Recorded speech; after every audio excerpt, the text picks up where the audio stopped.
Saludos a todos, muy buenas y bienvenidos a Madridismo al Día.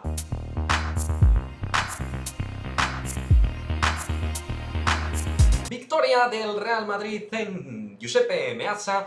con un gol de Rodrigo Goes al final. Realmente un partido donde el Inter, hay que decir que ha sido en líneas generales superior o muy superior, sobre todo en la primera parte, y un Real Madrid que sacaba un once tipo que desde luego dejaba las claras que al equipo, valga la redundancia, le iba a costar muchísimo dominar sobre el terreno de juego, tanto con como sin balón, con Lucas Vázquez y Nacho en el lateral izquierdo como grandes sorpresas frente a un Inter que se parecía muy mucho al Inter de Antonio Conte. Muy presionante, dominando con balón, intentando generar superioridad por dentro con mucha gente acumulada en el medio y también con la velocidad y los centros por los costados. Un Simone Inzaghi que tenía todo muy claro, mientras el Real Madrid sobreviviría básicamente a lo que Courtois podía hacer parando distintas situaciones. Pocas llegadas del Real Madrid, muy separado a la hora de presionar, a la hora de intentar robar, iba uno, el otro se quedaba, lo que siempre hemos dicho, esas desconexiones posicionales, tácticas que hacen que el equipo tenga una situación de ruptura, y además con esa banda izquierda totalmente encorsetada con Nacho en el lateral. Lucas, muy anárquico, queriendo correr mucho, aportar mucho, pero aportando realmente entre poco o nada. Estados de forma dubitativos, como los de Casemiro, que no ayudaban demasiado al equipo, sino más bien todo lo contrario. Álava, Militao, como gatos panza arriba, intentando defender situaciones, Benzema, Vinicius apagados o fuera de cobertura a nivel de resolución. En la segunda parte, chicos, la sensación que tuve es que hubo más igualdad dentro de un pequeño periodo de superioridad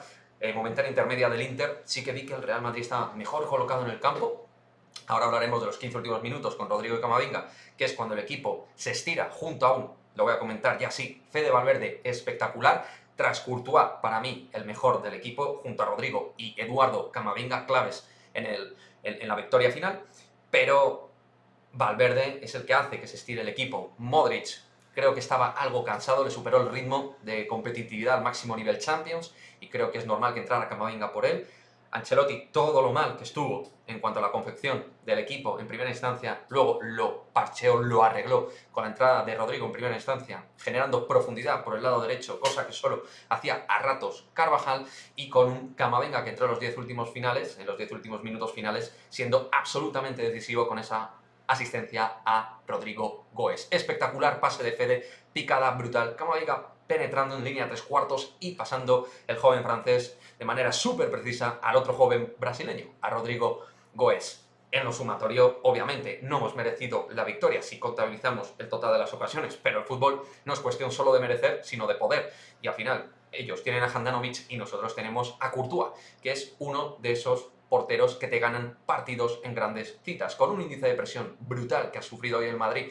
con muchas acometidas, muchas llegadas y con mucha superioridad por momentos, como digo, del Inter de Milán, pues Courtois te ha salvado la vida. Sí, hay partidos que a veces son así, porque el técnico toma malas decisiones y porque hay jugadores que no compitieron de la mejor manera. Benzema no estuvo bien, Casemiro no estuvo bien, Nacho estuvo muy mal, Lucas no debe ser titular en este tipo de partidos, para otro tipo de partidos te puede dar soluciones, pero de extremo Lucas Vázquez ya no vale para un equipo de máximo nivel. En fin,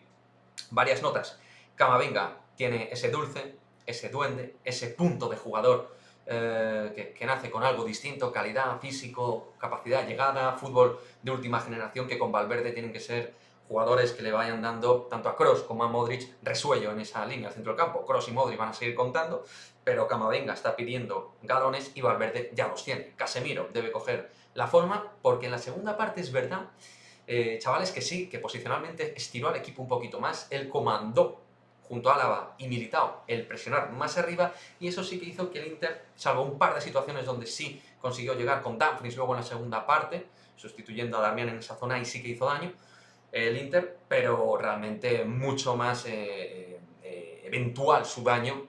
con respecto a la primera parte, que los primeros 20-25 minutos nos hicieron mucho daño. Vamos, en líneas generales en la primera parte, si nos hubiera marcado 2 o 3 goles, a mí no me hubiera sorprendido para nada. Insisto, nos ha faltado muchas cosas a nivel de trabajo táctico creativo, a nivel de presión ofensiva, el repliegue alto ha sido malísimo, el repliegue atrás ha sido también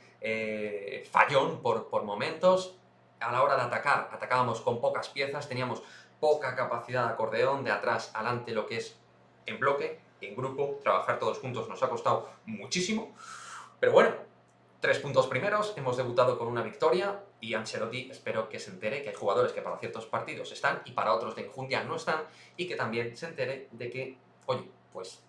hay jugadores que sí que están para dar sus mejores camisetas, que van a ir a crecer, como Camavinga y Rodrigo, y otros como Lucas o Nacho en el lateral izquierdo que no puede jugar, pues ahí te van a dar un bajón brutal. Es así. Ancelotti se ha equivocado, luego ha ido corrigiendo medio tarde, pero ha corregido y ahí ha obtenido